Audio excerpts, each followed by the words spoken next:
With the advent of Christianity, early saints came to Llŷn to lay foundations of a civilization that continues to the present day. The Latin Church, however, had little influence in the introduction of the new faith. That is why the patron saints of the churches here were predominantly Celtic.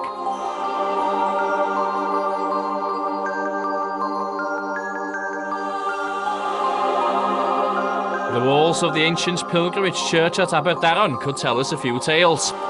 These stones bear the scars of the ages, seen here as sword marks left by Cromwellian soldiers, who sharpened their weapons while sheltering in the church.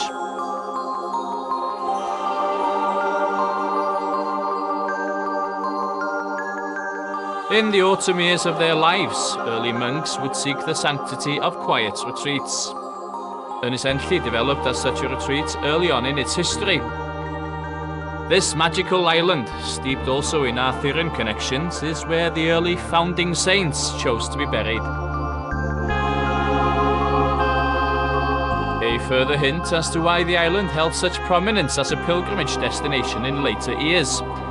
Legend has it that 20,000 saints are buried on Llŷn.